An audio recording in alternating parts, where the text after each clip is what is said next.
Et salut à tous, c'est Maxime, j'espère que vous allez bien. Alors aujourd'hui, on se retrouve pour une petite vidéo. Je vais vous montrer donc comment accélérer votre ordinateur. Donc si vous êtes ici, c'est à mon avis parce que vous trouvez que votre ordinateur est un petit peu lent, peut-être même un peu beaucoup. Et donc je vais vous montrer en quelques étapes comment faire pour l'accélérer. C'est parti.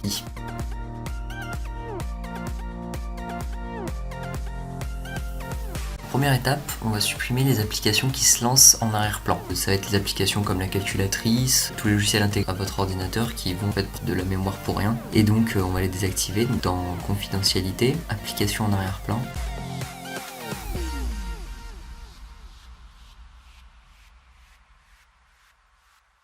Et ici on va désactiver directement en haut toutes les applications qui se lancent au démarrage.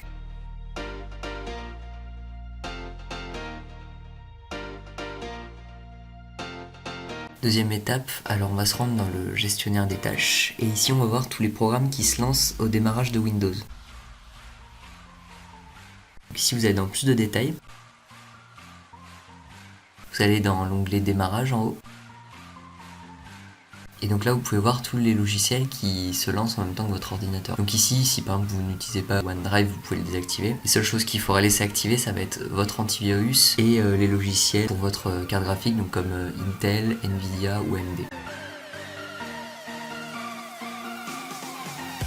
Alors ici vous allez aller dans les paramètres et donc on va faire le tri de vos applications en fait qui sont installées sur votre ordinateur, ce qui va permettre de libérer de la place et d'améliorer les performances. Donc ici, si vous avez des logiciels que vous n'utilisez plus depuis un certain temps, vous pouvez les supprimer directement. Vous pouvez également enlever les logiciels que vous aurez installés sans faire exprès, ça peut arriver. Et donc voilà, attention à cependant pas supprimer les logiciels Intel, AMD, Nvidia et puis tout ce qui va être driver, donc comme Realtek.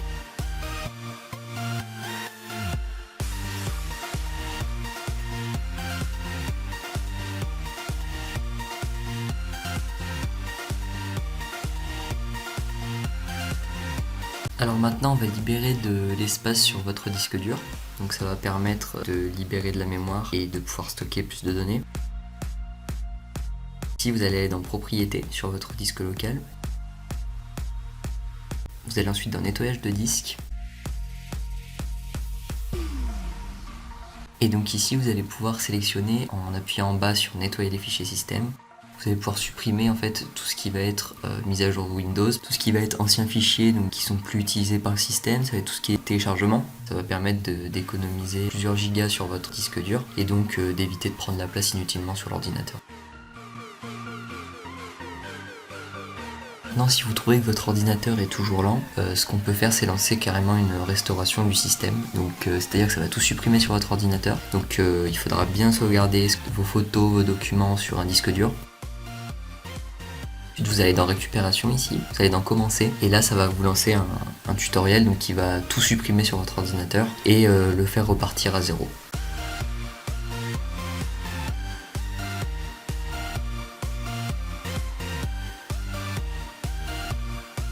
Alors déjà ça peut venir de plusieurs choses. Si par exemple c'est quand vous allez sur internet que ça tourne, là dans ce cas là ça va plutôt être votre connexion internet qui va poser problème. Donc dans ce cas là ce que vous pouvez faire c'est regarder les alternatives, donc comme par exemple les 4G box, donc qui permettent d'avoir des bons débits même si vous n'êtes pas couvert par la fibre. Vous pouvez les voir sur les sites de Bouygues Télécom ou de Free par exemple qui en proposent.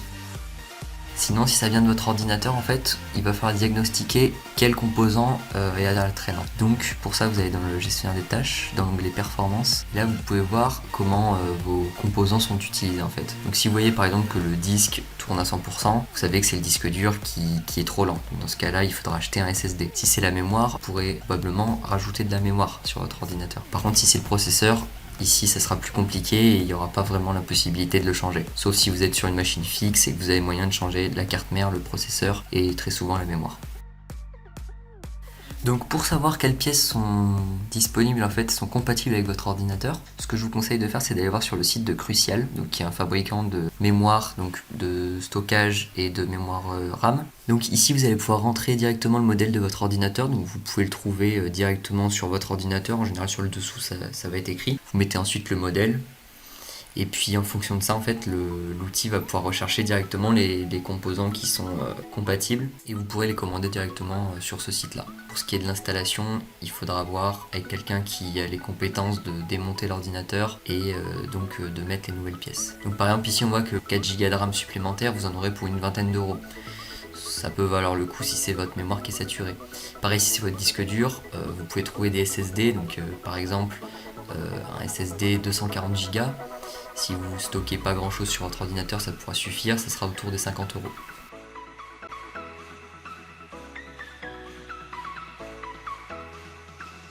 Vous avez peut-être déjà entendu parler de Linux, bon vous devez vous dire c'est le pingouin, ça sert à rien et tout. Mais en vrai ça ressemble plutôt à ça Linux.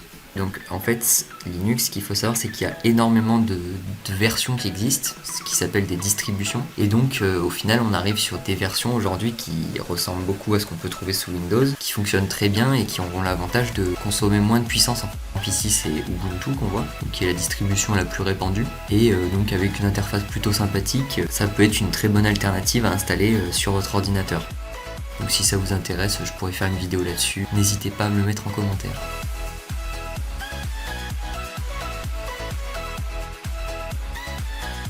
Donc voilà, j'espère que cette vidéo vous aura aidé.